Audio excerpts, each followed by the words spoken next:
यह है दिल्ली की नवजीवन कॉलोनी और आज हम इस कॉलोनी के बारे में बात करेंगे। क्यों, पर इस कॉलोनी में ऐसा क्या है?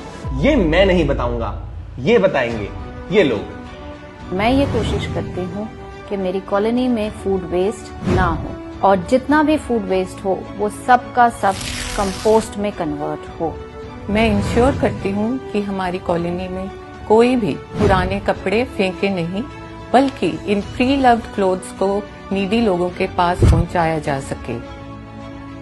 मैं अपनी कॉलोनी के वाटर को वेस्ट होने से बचाता हूँ और वाटर वेस्ट हार्वेस्टिंग पिट्स को फंक्शनल रखता हूँ। मेरा काम ये सुनिश्चित करना है कि कोई भी वेस्ट ना जाए, बल्कि हम तो रेजिडेंट्स को इस बात पर जोर देते हैं कि सूखे और गीले कचरे को घर में ही अलग कर लिया जाए। मैं ये ध्यान देती हूँ कि हमारे गार्डन का जो वेस्ट निकलता है वो कहीं सड़क पे ना फेंका जाए, उसको हम लोग ढंग से संभाल लेते हैं। पर अराउंड 250 रेसिडेंट्स वाली ये कॉलोनी इतना सब कुछ कर कैसे रही है, ये हम सबके लिए जानना बहुत ही ज्यादा जरूरी है। एक्चुअली 4 साल पहले एमसीडी की टीम के मेंबर्स हमारी कॉलोनी में हमें क्लेanलीनेस और वेस्ट मैनेजमेंट के बारे में अवेयर करने के लिए आए थे और इस सेशन में हमें पता चला कि वेस्ट मैनेजमेंट कितनी इम्पोर्टेंट चीज है। इस सेशन के जरिए हमने एक और बात जानी, पर्यावरण संरक्षण के लिए जरूरी नहीं कि आप अपनी रोजमर्रा की जिंदगी में बड़े बड़े बदलाव लाएं, बल्कि आप तो छोटे छोटे बदलावों को अपनाकर अपनी रोजमर्रा की जिंदगी में परिवर्तन ला सकते हैं, समाज में एक नया संदेश दे सकते हैं। तो इस कॉलोनी के कुछ लोगों ने डिसाइड किया कि वो अपनी कॉलोनी को जीरो वेस्ट कॉलोनी बनाएंगे, पर ये इतना आसान नहीं था। हमारे सोसाइटी में मोर देन 1000 लोग रहते हैं और हर एक को इंडिविजुअली समझाना हमारे लिए बहुत डिफिकल्ट होता था।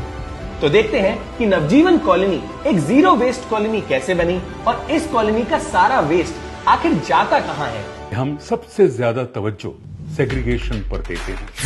इससे सूखा कचरा रिसाइकिल हो जाता है और गीला कचरा कंपोस्ट बन जाता है। पर वेस्ट सेग्रीगेशन में हमारी मेड्स और वेस्ट कलेक्टर्स का काफी समय जा रहा था और वो ये करना नहीं चाहते थे। फिर हमने मेड्स को समझाने का एक तरीका निकाला। हमारे एक प्रोग्राम में हम मेड्स को हर महीने सैनिटरी नैपकिन्स फ्री बांटते हैं।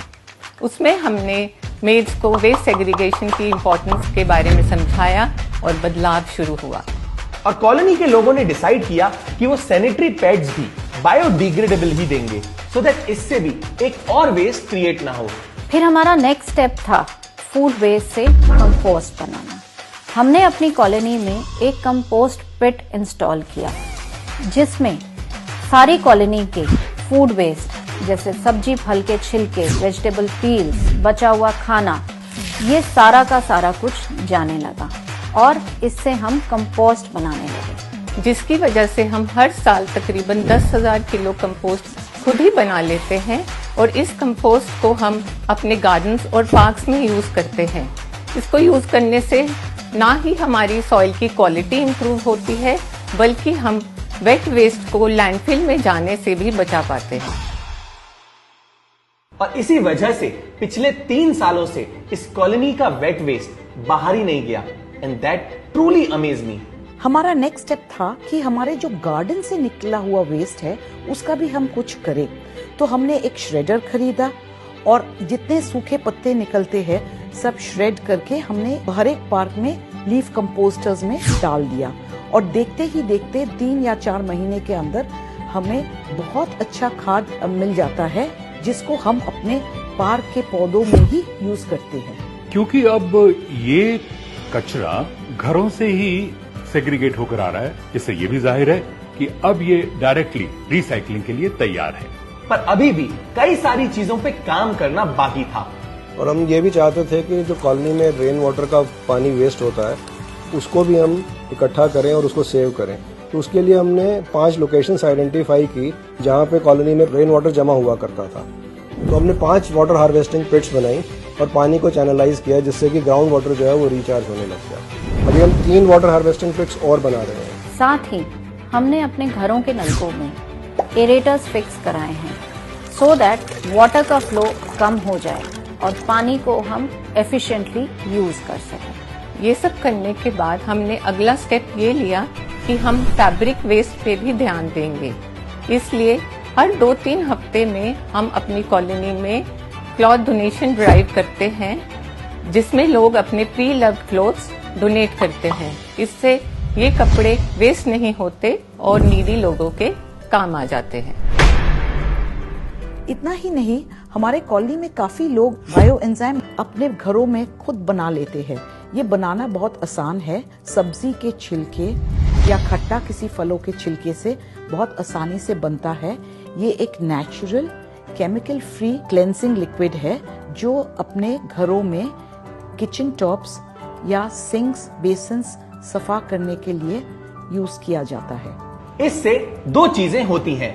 एक कि बायो एंजाइम के यूज से केमिकल से बने क्लीनर्स को अवॉइड किया जा सकता है, और दूसरा कि इससे प्लास्टिक बॉटल्स भी नेचर में ऐड होने से बच जाएंगी।